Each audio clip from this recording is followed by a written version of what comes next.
Here. So welcome everyone. Today we have Brian Scudamore with us.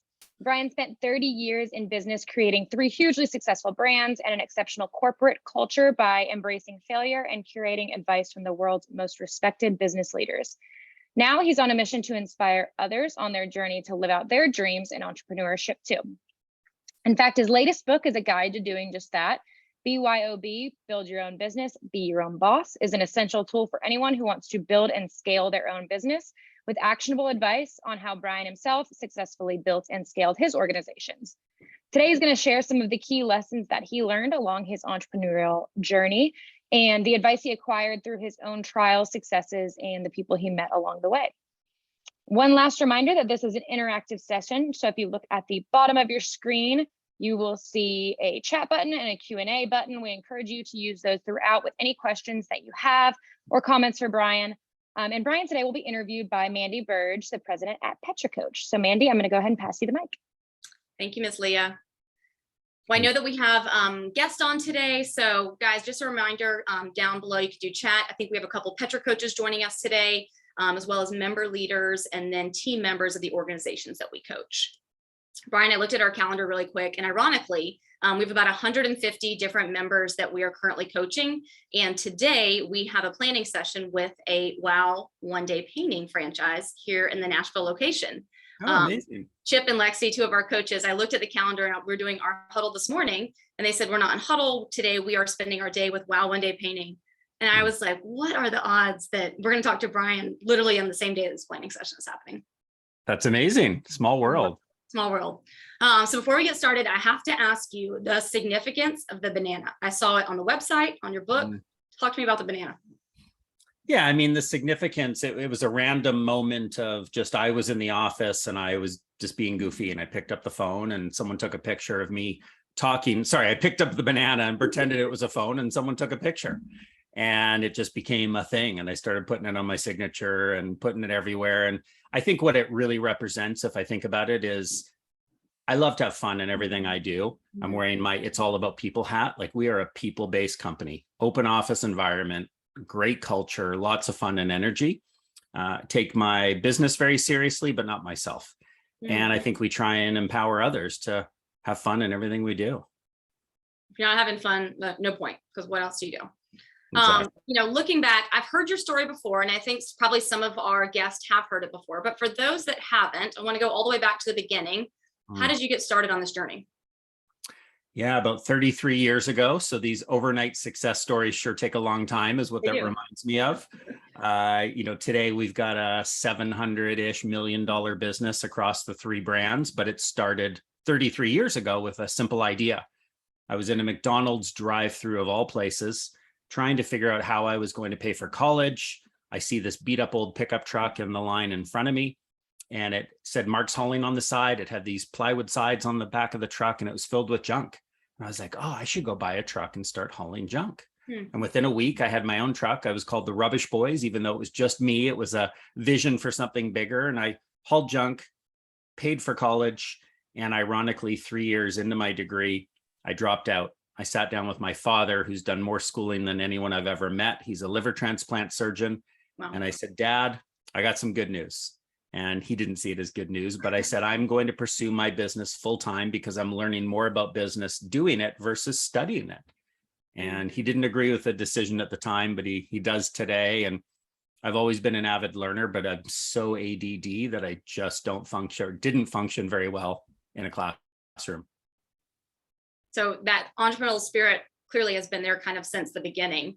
How did you go from you hauling junk to clearly there was the scale. So there's more junk to be hauled than you were able to do. So you hired that first employee. What did that process look like for you? Yeah, you know, it was a lengthy process. It took me 8 years to get my business, the Rubbish Boys, which is now 1-800-GOT-JUNK, to a million in revenue. And that's a long time. I mean, we did $1 million this morning in revenue. So it gives you the sense of how quickly or how long it takes to actually ramp up to that level. And I think that's important because I think, you know, with our member base, like I said, we have some that are very new and startups, some that have reached the same success levels that you have. And you see that, and everybody wants a quick fix. Like, what do I have to do? Tell me the process. Tell me the thing. Tell me what to go do, and I'll go do it really quick. I want to hit that first million, and then I want to skyrocket. So tell me what it is. And it doesn't sound like there's a thing. Well, you know what? You've got to hit the first million right. You've got to hit the first million profitably with a sound foundation of systems. It's not easy, but I'm reminded, Walmart, it took them 25 years to get to 7 stores. Like, people look at businesses that have grown quickly and think, wow, you can just do this overnight. No, it takes time. And I think as entrepreneurs, we have a hard time being patient. We all struggle with just like, okay, it's going to take a little bit longer. So my process that I went through in 1994, at $500,000 in revenue, I fired my entire company because I got it wrong. I had the wrong people. They were nice enough, but they weren't optimistic. They didn't believe in me. I didn't believe in them. And I had to part ways. And I let them down as the leader. And I told them that. I said, I'm sorry, this has not worked out. And here's why. And I decided to start again. And hence the hat today. It's all about people. That was the day that I learned that lesson. Find the right people and treat them right. They have to believe in my vision if I have one. They have to believe in where we're going together and how to get there. So I fired my entire company and things just blew up. I mean, I was like, what am I doing? Can I really build this? Do I want to build this? And I came across a book a year later called The E-Myth, The E-Myth Revisited by Michael Gerber. And Michael's 83 now. We've become friends, and he's come to see our office and loves the way we've E-Mythed, or Rockefeller habited, our business. And so it was going down a path of figuring out, how do we systematize everything? Michael would say, people don't fail, systems do. And I believe that. And we've adopted that as our philosophy. So it was all the processes and systems that would allow us to scale, because the entrepreneur, I can't do it all. And I'm not even best at all those things. Find the right people, give them the systems and the processes to scale. That's been the key, but that has not been an overnight thing. What got us to $1 million was making a lot of mistakes, learning, tweaking. When we had the right systems, then we were very quickly able to go from 2 million to over 100 million in 5 or 6 short years. When you talk about those systems, you look at the people, we have, there's a graph that we use, and we put it in all of our planning days, especially at the intro day, and it has the growth of your company is kind of going here, which means at the same time, the growth of your people, you guys need to be doing this, together. What tends to happen is, the person that was really phenomenal, CFO or accounting, when you guys were $1 million, when you hit 5 million or 10 million, they've got to scale at that exact same level. Otherwise, we have what we call the gap. And all of a sudden, this gap comes very significant. And so, you get to that point that you look back at your leadership team. And as a leader, you said it yourself, I have a vision of where we're going. Here's where we're going. And sometimes you maybe feel held back by your team. What are those systems that you started to put in place to say, all right, I can either get this person up or out? How did you know that that was what you had to do? Well, at the simplest level, we adopted a philosophy: slow to hire, quick to fire. We took way more time than we would like to interview and recruit and make sure it's a good fit for both people. And we would fire people quicker than we would normally feel comfortable. Now, we're not ruthless and just going, sorry, Mandy, it's not working out, you're gone. This is let's sit down and have some conversations and see if it is a good fit. How can we help improve? But we don't hold on too long like many managers would.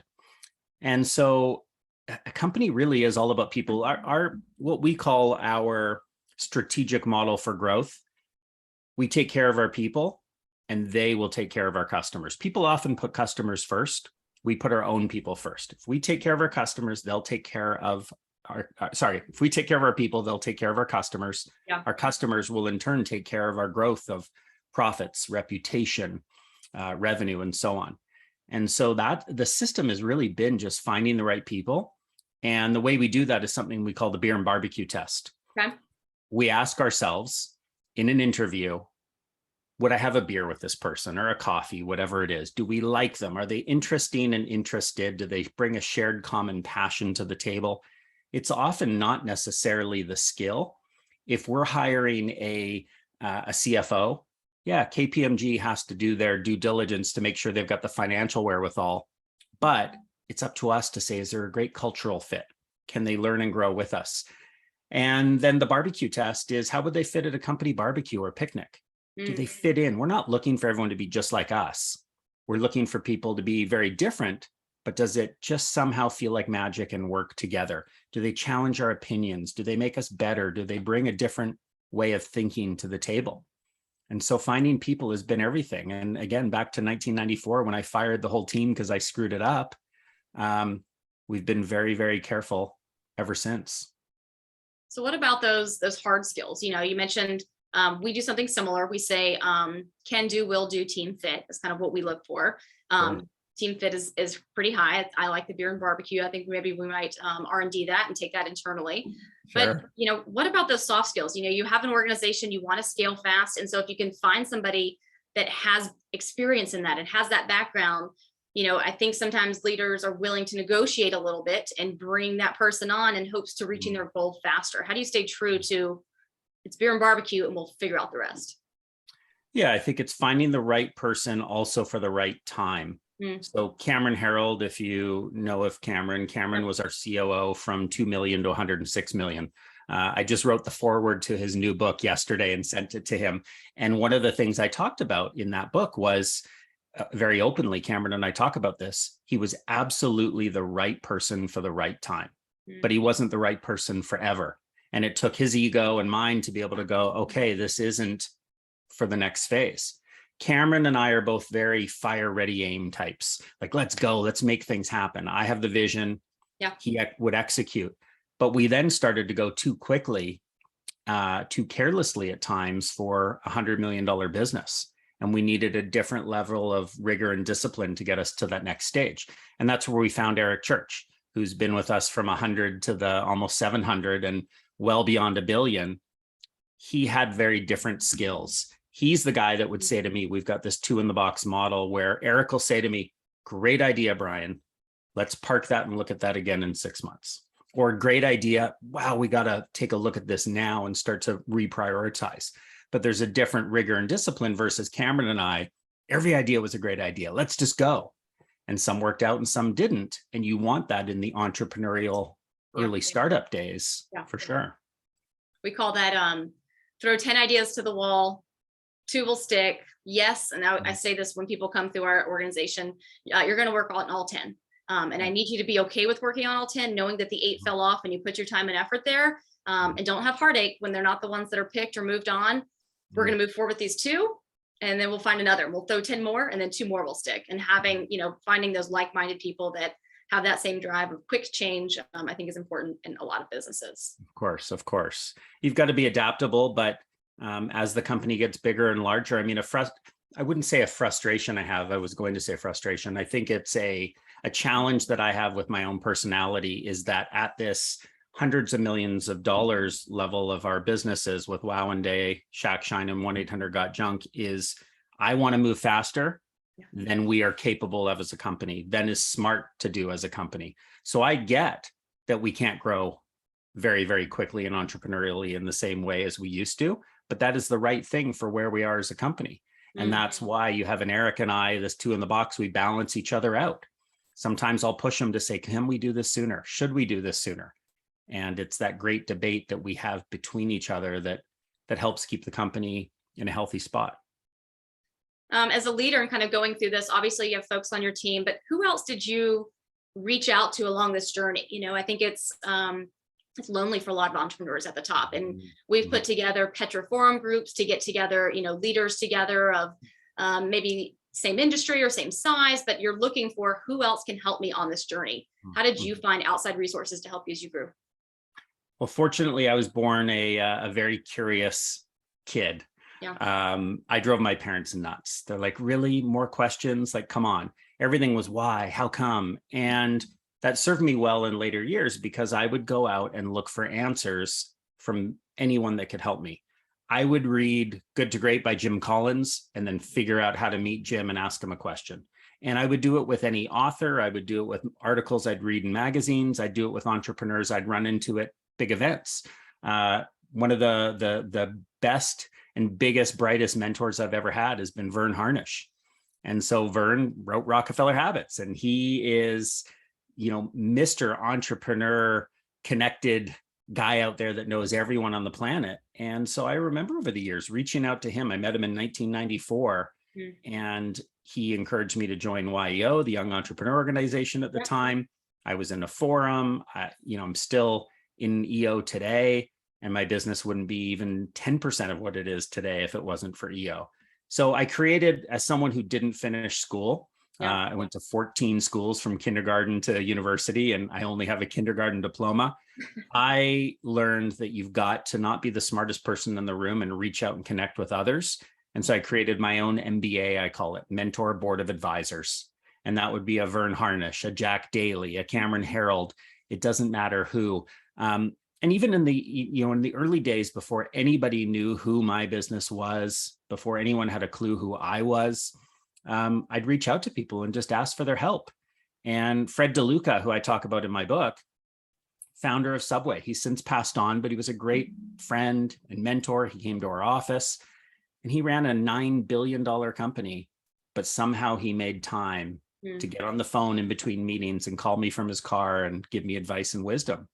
And so I think reaching out and asking for help is something that entrepreneurs need more courage to do, but that successful entrepreneurs love helping others because they were helped along the way to get where they wanted to go. It's that passing that down. I do think sometimes you get stuck on, I think I should know all the answers. I'm the leader of the organization. People are looking to me for answers. I need to have them all.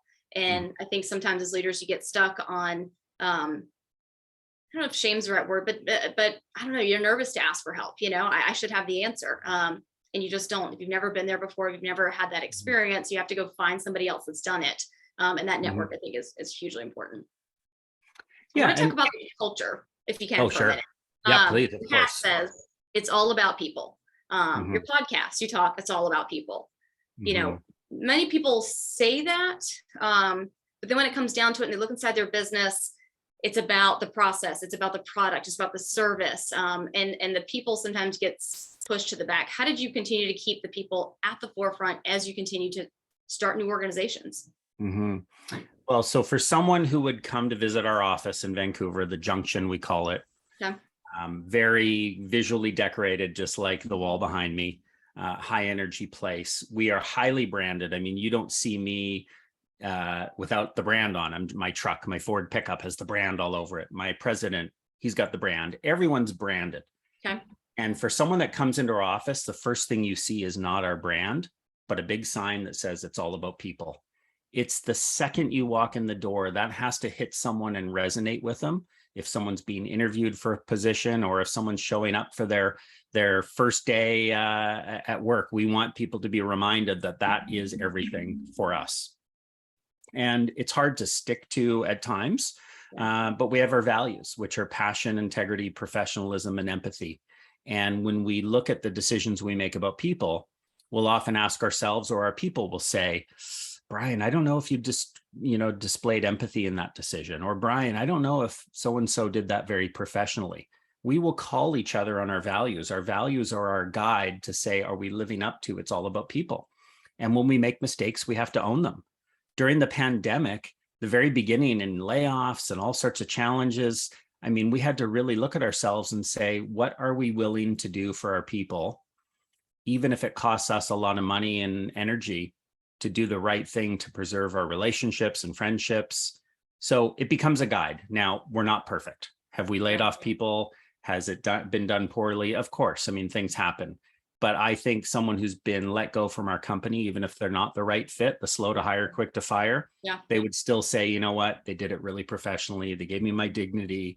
They allowed me to have a bigger package than I expected. I mean, whatever it is to do the right things for people, I believe in the end, if you put people first, the profits will come, the customer reputation will come. It all ends up working out. Where'd you get lost kind of along the way in your people journey? Because over 30 years, there's probably been some times that it wasn't people first. Where'd you get lost in your journey? Yeah, I had a president that I brought into the company after Cameron Harold. So Cameron Harold, we needed someone next level.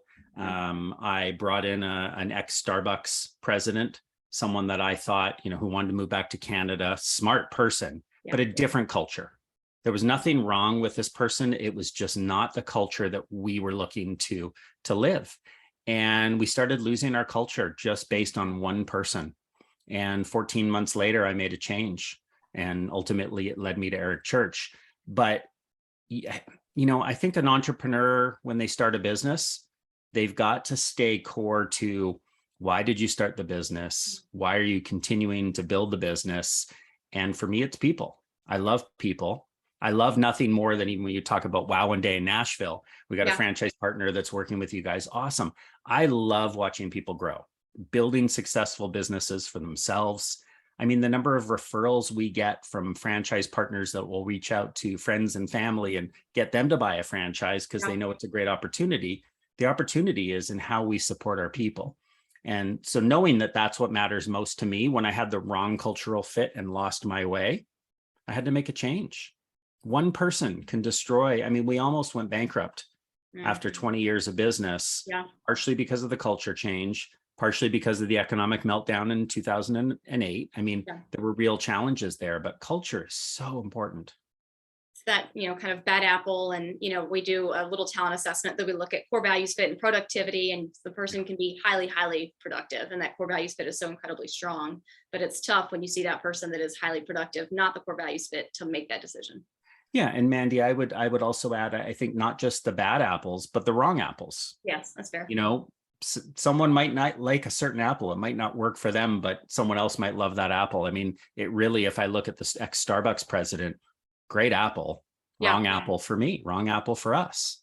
And so that's important. I think, we had a CFO years and years ago, phenomenally smart and talented, one of the best in the city at the job. The cultural fit wasn't there, but we forgot, and we hired based on skill, not cultural fit. And we got it wrong. Someone can be really good at their job, but if they can't work with their team and inspire the team and be a strong cultural fit, it falls apart. When I look at, the 150 kind of members that we work for now, I look at some of the challenges that they have. And one of them is finding innovative ways to get people today. There's been obviously all the talk of the Great Resignation, and it's been rebranded and re-talked about, 100 different ways. Hiring today is different than it was 10 years ago. What innovative ways are you guys rolled out to your organizations to go find those great people that are culture fit? Mm-hmm.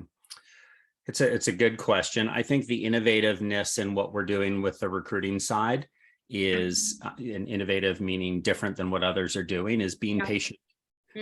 We've seen this movie play out before. When the .com days, it was hard to get people. So sometimes it's not rushing to find people and paying way more and doing whatever it takes, but having some patience to know this too shall pass. And if I look at Vancouver, where I'm based, the news the last few days, some big tech companies laying off 30% of their staff from some great brands. So it's starting to change. We lost some people. I would almost say, and I know it's been rebranded in a million ways, I think it's almost the great employment confusion. It's people are out there going, yeah, I'm going to leave to make double. So I started this tech company. And then because I was one of the last in, I'm one of the first out when they lay off. And now I'm groveling to come back to my old employer where the culture was great, but the money's not as good. I mean, it's confusing and it's tough. So I think the innovative side is, instead of us going out there and doing a lot of innovative recruiting, it's more having the patience to know, let's time this right. In terms of innovation in the past, and something we still do, is PR. Storytelling has been great for us for finding people. I remember there was a day with Cameron and I where we were struggling with filling enough seats in our sales center or call center. Yeah. So we took 30 empty chairs, literally, put them in a room, and we called the local newspaper. We said, we've got 30 empty chairs. Here's a picture of it. Check it out. We need help. And they came and wrote a story about this room that we had with 30 empty chairs. I mean, it was kind of silly, but it got people to come in for interviews, and it really helped. So how do you storytell? How do you stand out differently as a business to get attention of the press and the public who want growth careers? Yeah. I was listening to a couple of your podcasts and listening through, and I love all the different stories of your different franchisees owners and how they came about and their stories. And it makes you go, oh, I could do that. I'm relatable. So it's a story and it's promoting your organization at the same time. I love that. It's unique. Yeah, thank you. We have a quick question here from Krista.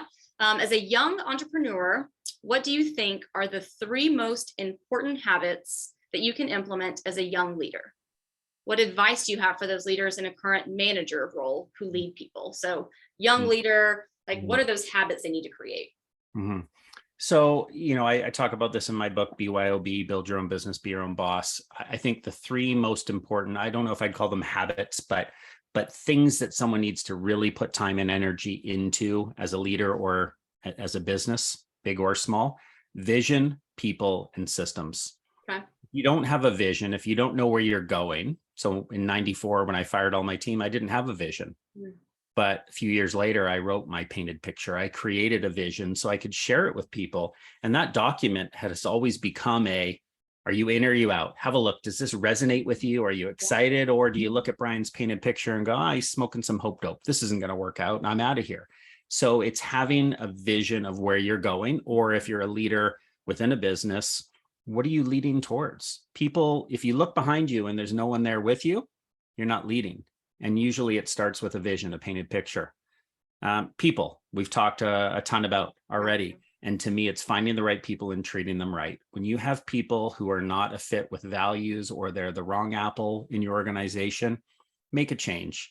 I've seen people leave our organization and be happier elsewhere. Yeah. I want that. Yeah. Right? They're the wrong people for us. Doesn't mean they're bad people. And then systems.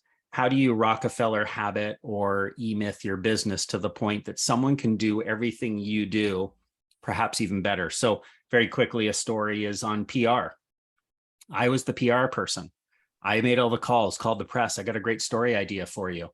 Cameron and I said it's not scalable to have me do it. I've got other jobs. And so we brought in a guy, Tyler Wright.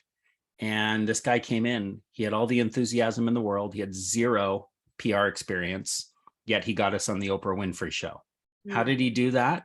Because he understood the system and the process that we said, Tyler, here's the 3 steps to free press. Do this, do this, do this every day and repeat.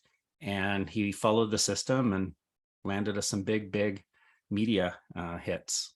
I love that. Oprah, the ultimate. Ultimate. How do you touched on it a little bit and you said, I was doing the PR. A common challenge that, again, a lot of our members face is I'm the CEO of the company and I'm the head salesperson and I'm doing this and they cannot get, I'll call it, out of the day-to-day. They're working in the business to step out for a second. We do 4 quarterly planning sessions a day. So there's 4 times a year that they really step out for half a second to let somebody else, facilitate the day and let them actually work on the business. And then the next day they're back in it. How did you get out from the day-to-day so that you could really lead the business? I think it's a mind shift. My question would be, they're not able to get out of the day and day, or they don't want to. Oh, I've seen a lot of entrepreneurs. There's one guy in my forum, and I won't mention his name, love him to death, but he keeps saying, I've got to get out. How am I going to? And he's working on it. In fact, there's many people like this. So yeah, of course. I don't think he wants to. He likes to be the guy in charge. Yeah. He likes to be the smartest person in the room. So it's a mind shift to say, how do I, when I sat down with Eric Church, our president, it's been 10 years and it'll be a lot longer. And I sat down and we said, okay, what are the things that the business needs that I love to do, that I'm good at doing? What are the things the business needs that I'm bad at, don't like to do? And we wanted to make sure that he was really good at and wanted to do all those things on my bad list. And the more I could pull away from things that I wasn't awesome at, the better for the business. The more he could focus on the things he loves to do, the better as well. So I think entrepreneurs are their own worst enemy. Yeah. And it's okay if they don't want to get out, but I think the trade-off they're making is you're limiting the growth of your business. I think that's hard to hear, but probably accurate at the same time.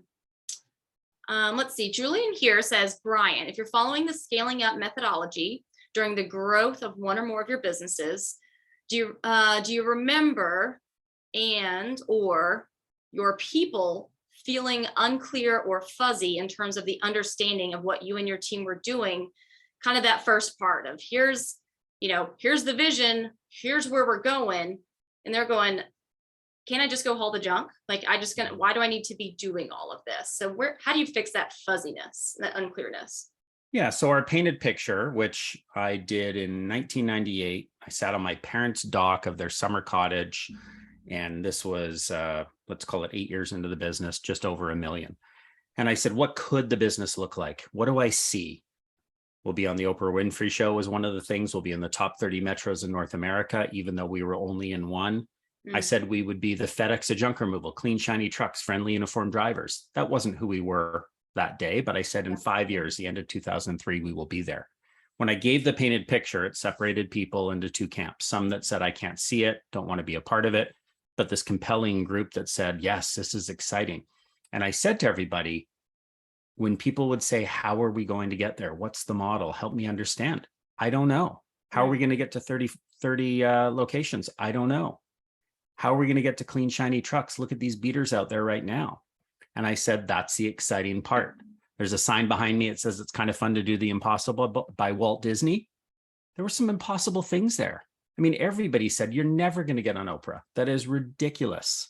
You know what? We found a way. We did it. I gave Oprah a big hug. It was real. You know, it's one of those things where I go, these are tough challenges, but because we haven't figured out how, we can figure out how to be creative and innovative and solve this together. And so the leadership team went out. Of course, we had a team executing on the actual junk removal business. Yeah. But we had a small team that said, we get to figure this out. We get to do this. And it was incredibly exciting. We made plenty of mistakes, but we got there. I think that's pretty common. You know, when you think about an entrepreneur, there's a little bit of, I'll call it craziness there. You know, they are thinking things, they have this vision that most time is in their head until they get their painted picture and they've kind of put it out there for the team to see, that others can't even imagine. And then sometimes maybe the team, if it's not the right person, is going, nope, this person's crazy. They're thinking things that are never going to happen. That's never going to happen for us. We're just here. We're just doing this product or service. That's all we're going to be. That is silly. It's silly to think that you're going to be on Oprah for hauling away junk. That's silly. And they're just not the right person. Or they need to be enlightened. They need the vision. Yeah. And I think, you know, back to the entrepreneur discussion of entrepreneurs don't like to let go and get out of their own way. Yeah. I've learned that every time I can let go and truly let go, except for the little things that I want to control, like vision of the company, everyone does better. So one of our painted pictures said in the later set of years that we would be on the Ellen DeGeneres show. We've done Oprah. Ellen's now the big one. Don't know how it's going to happen. And people would ask, Brian, it's in the painted picture. How's it going to happen? I don't know, but I can see it. I can see us on the show. So during the pandemic, we had a woman, unbeknownst to me, did this on her own. She goes, hey, this is in the painted picture. I'm going to reach out to Ellen and start making some phone calls and try again. I know that the company hasn't been successful. Just a team member did this on their own without being told to. Team member in the marketing department. Okay. And she picks up the phone and starts calling and emailing. She gets in touch with someone. They go, oh, funny you reached out to me. I just used 1-800-GOT-JUNK yesterday and they were amazing. Started a conversation and it led to a bunch of follow-up, but it also led to us getting on the Ellen show during the pandemic. And then a second time where I got to be on the show interviewed by Ellen. Now, I had zero to do with it other than as the entrepreneur saying, can you imagine if we did this? How are you going to do it, Brian? I don't know. And then someone on their own decides to pitch when they've got nothing else to do, or they've got a moment of inspiration. I mean, that's how magic happens. Yeah. So if an entrepreneur can just go, I've got an idea, I'm going to put it out there to someone over and over and over. I've seen it happen a million times with other things. The vision, the people, the process. You have to be relentless. You know, you read the book Relentless. It talks about just being relentless and like having that vision so crystal clear and getting those people on board or not. And every great leader in any organization or any country says there's a little bit of crazy because they are relentless in it and just so focused. And I love hearing your stories and the stories that when you find those right people are on board with you. We always say like rowing in the same direction. They're on your ship going, what can I do to help? And they're motivated by that rather than, discouraged, going, that's silly. It's never going to happen. Yeah, it's a challenge. And you want people that are up for the challenge and are empowered to go make it happen. So as entrepreneurs, how do we let go enough that someone on our team goes, yeah, Brian said, go figure out how to make this happen. That doesn't go spend unbudgeted gazillions of dollars, but it means how can we creatively figure this one out? I love that. I looked at when I was kind of looking through some of your different organizations that you guys do huddles. And huddles obviously is a huge part of Rockefeller Habits. So every person on the screen is either rolling out a huddle, in charge of rolling out of a huddle, they're a participant in a huddle. They've had love-hate relationships likely with a huddle. You know, a lot of members say, oh, we can't do that in our type of organization. And you have successfully rolled that out in many organizations. Talk to me about your introduction to the huddle within your groups and your brands. What's interesting, Mandy, when you said some have a love-hate relationship, I kind of thought to myself, I don't know if I've ever had a hate relationship with it because it worked really well for us. Now, when I learned it from Vern at Birthing of Giants in Boston years ago, and I brought it back to my company, people hated it. They're like, this is stupid. We're all standing up. It's ending in a cheer. It's hokey. It's not for us.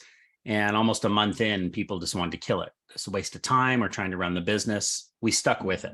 And today it's a cornerstone of our culture. It's like the family dinner. When you get together, the family, how was your day? What's going on? It's that pulsing every single day, once a day together to say, what are we learning? Are we on track? How are we tracking towards our numbers? And it's a 7-minute stand-up meeting, sometimes goes up to about 9 minutes, but we do it each and every day and we've never missed. Now, it's interesting because the remote work side of the world, I was going to ask when the pandemic happened in March of 2020, I'm like, oh my gosh, huddle is dead. This is awful. No one's in the office. Yeah. And we never missed a beat, and we did it over Zoom. And at first I'm like, this is going to suck. Nobody's going to want to sit in front of the computer, the whole company every single day for 7 minutes. It truly got better. I was blown away. A couple of reasons. One, in our huddle stage, you've got different leaders running huddle every single day, and everyone's looking at the stage. So all you see is backs of people. When you're on Zoom, you see a screen of smiling faces. Yeah. People who would always be at the back who would never speak up, with Zoom, they light up the chat. It's incredibly engaging and connecting. And it's now given people a chance that, they're in their car, they'll still pull over at the side of the road and join huddle on days when they would have missed because, they had an appointment or whatever was going on. So it's connected us more. And our franchise owners would do it.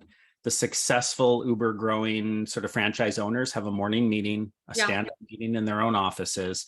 It just connects everyone each and every day. Because as an entrepreneur, as a leader, if you want to let go, the worst thing you can do is let go to the point that you don't at least have that little daily check-in to get a pulse on the culture or the revenue, whatever you need to be watching. And I was going to ask you about that. I've seen in some organizations that the team runs the huddle, but, as the CEO or the leader of the organization, I don't have time to do that. So you guys run the huddle. Let me know if there's anything important. How important is it for you to be a part of those huddles and not just hear the big things? It's important, but it's entertaining. Like, I don't want to miss huddles. Nobody does. Yeah. And we schedule meetings as a culture around them. Yeah. So if a vendor books a meeting with our organization, they know that between 10:55 and 11:02, they're not reaching us. So it's important for me. It's important for everybody to be there. And we used to use the language, it's mandatory. Yeah. We've stopped. Just people have to want to be there, which means give them good value, give them the information they want, give them some entertainment, make it fun and interesting, and people show up. What do you say when somebody says, but that 15 minutes and I have to prepare ahead of time and then I have to come and listen, and I could be working. I could actually be making more money for the company in that 15 minutes. So can I just go do that instead? So in the early days when I told you it kind of failed and people were saying, no, we don't want to do this. A couple months later, what people started to say was, actually, this is working for us. And here's why. It was worth the investment of their time. They said, I'm not missing communications on things. It used to be that, I didn't know about this. And there would be a lot of back and forth email communication and questions. This actually saved people time. Yeah. So it brought everybody together, created alignment and focus. And people in my company would tell you we couldn't afford not to do it. We did at the height of the pandemic, we called them 2-a-days, but we did a huddle every single morning. Ours is at 8:33. And then we did a 5:02 so that we could talk about, all right, what happened the last 12 hours? What are we gonna do the next 12 hours? Because things were changing so quickly. And I think we ran those for 2 or 3 months, the 2-a-days. And the huddles were the lifeblood of our organization and how we stayed connected when everybody wasn't there. And then now with remote, half of our team's here, half of our team is not. Again, if I didn't have a huddle, how would I see those folks? So I personally have done a huddle, I think for 18 years, every single day. I've never started work without a huddle. I don't even know how someone would go to work without a huddle, but it's also one of the biggest challenges. We have a brand new member and we roll out the concept of a, less than 15-minute daily huddle, all of leadership together in a room, talking about what happened yesterday, what your goal is today, reviewing priorities and your top tasks. They go, absolutely not. And it's like a challenge. Our team loves it. We're like, great, let's see how we can make this work. But there's always a little bit of resistance there. So I love hearing your story and kind of that success there.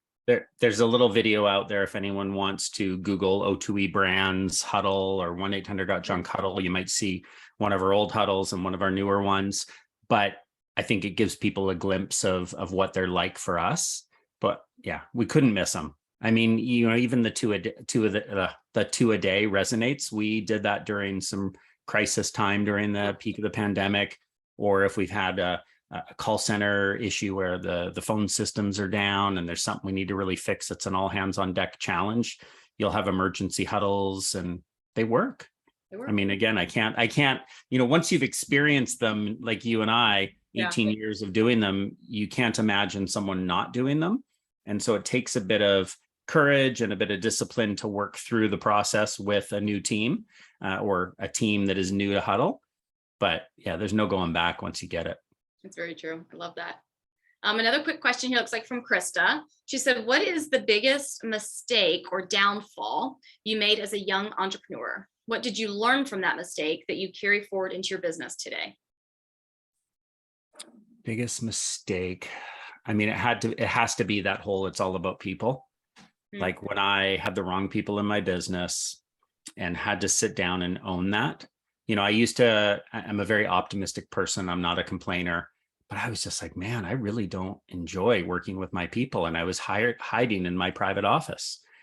Today, and for years, we've never had private offices. Everything's been out in the open because we want to be with our people. So the fact that I didn't want to be with my people, and they probably didn't want to be with me either, let's be fair, is I had to look at myself and say, as a new leader, 25 years old, what was I doing wrong?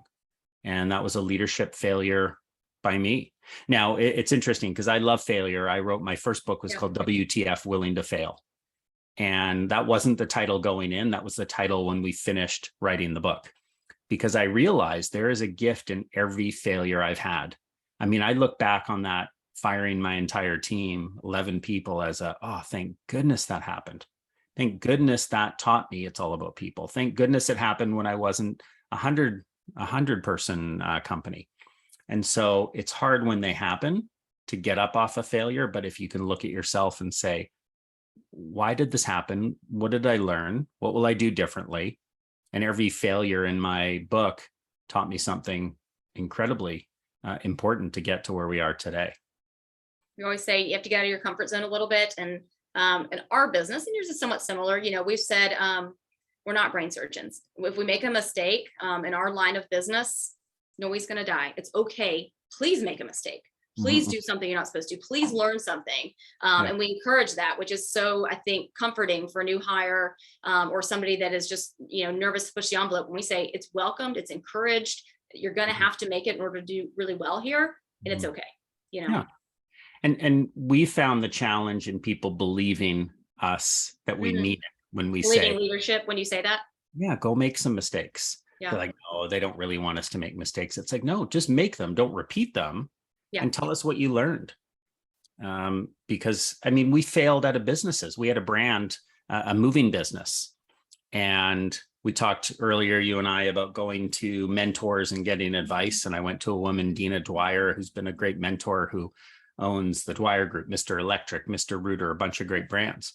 And I told her what we were doing. We're starting this moving company. We're going to take our top 25 franchise owners from 1-800-GOT-JUNK, sell them into this franchise, get them to build this with us.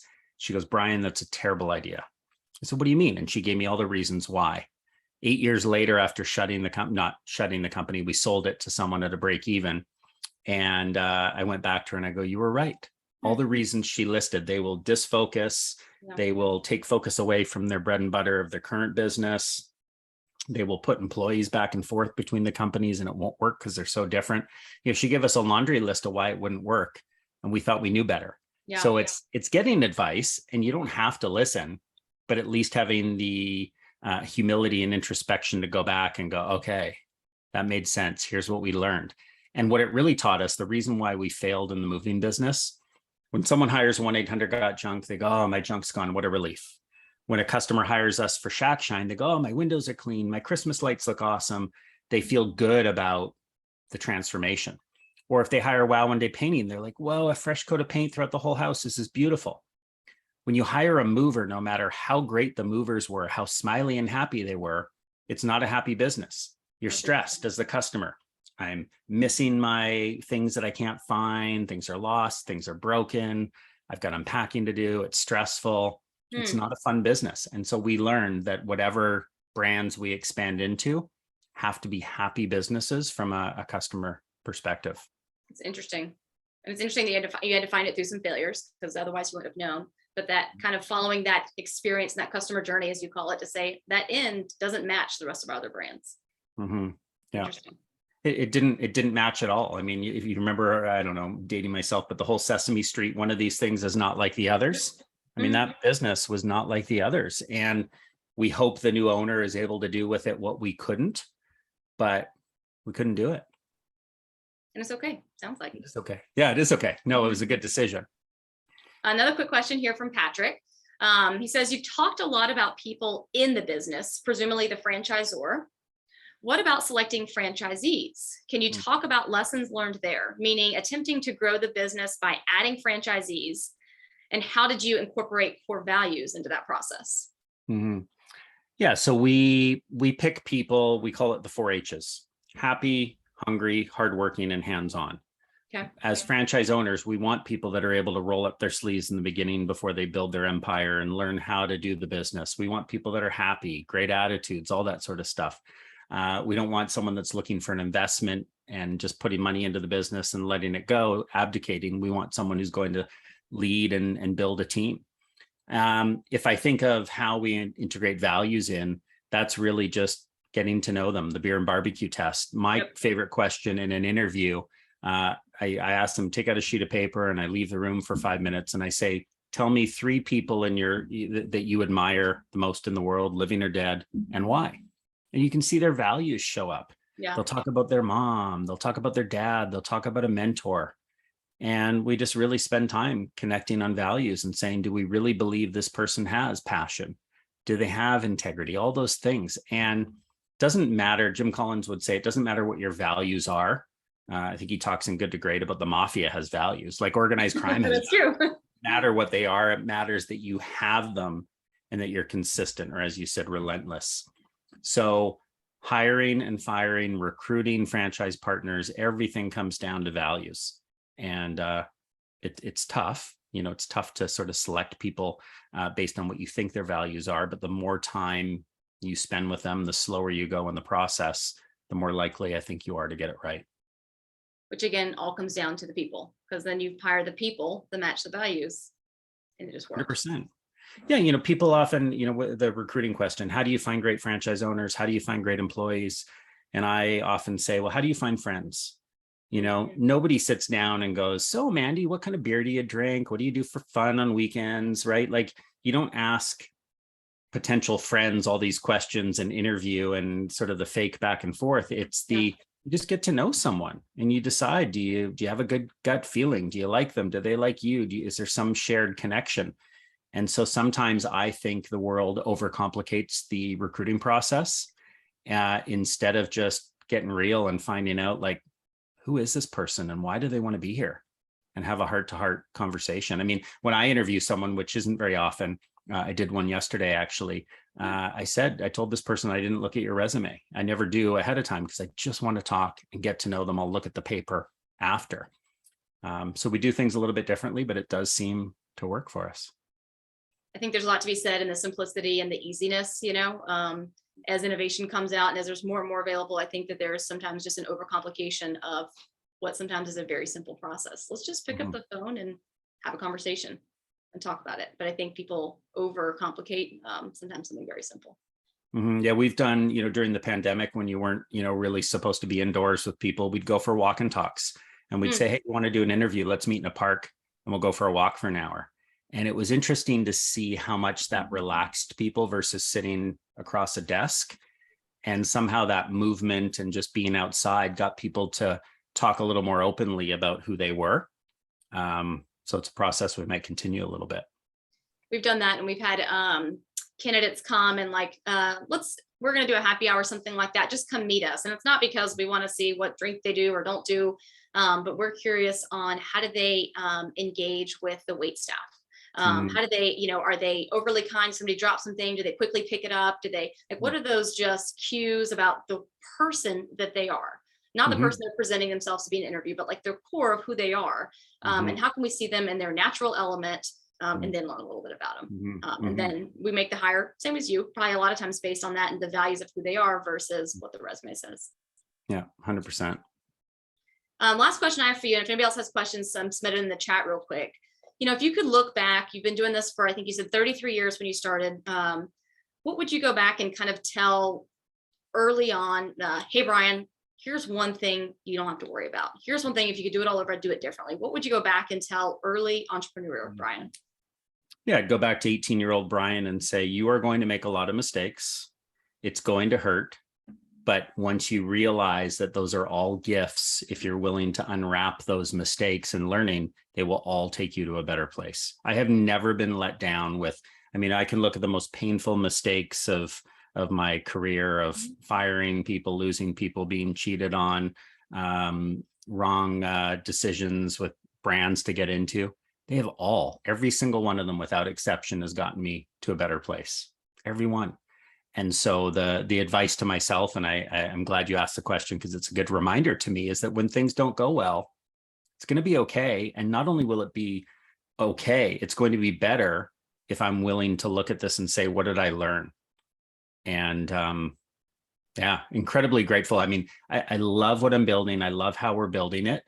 And it's embracing those mistakes. So I give the analogy of a roller coaster. Like I'm someone that as an adult who can act like a kid with my kids on a roller coaster, I've got my hands up as I'm going up the roller coaster, as I'm going down, I'm just smiling big the whole time. And that's what I do in business. Hands up when things go bad, when they go well, whatever the case is, and just go, we got this. Robert Herjavec, last thing I'll say, Dragon's Den, Shark Tank guy, friend of mine, fellow Canadian. And I remember he and I were chatting and I talked about, entrepreneurs weathering the storm and how they can do that. And he's like, Brian, like entrepreneurs get to do this. We get to do this. We get the ups, we get the downs, and they're both so exciting. Embrace them and brace them head on and have some fun. Your passion for people obviously is evident. Your optimism is something that I think we could all take away a little bit more. And I know that there's a lot of business leaders and team members that are looking at this going, all right, like this challenge that is in front of me is not the end all be all. Like it's going to be okay. This is a good opportunity. So I think it's a good message and a good lesson for everybody here of, and you said this in your book too, willingness to fail. Like it's going to be okay. We're going to fail. We're going to get through it, and have fun along the way. Don't take it that serious. Yeah, no, it's good. Thank you so much for having me. Thank you, Brian. Leah, anything else? Is there any other questions? I don't believe we do. Brian, thanks so much for joining us today, and we appreciate you guys being on with us. Awesome. Thank you. Brian. And thank you everyone for asking great questions. All the best. Thank you, Brian. Bye-bye. Okay.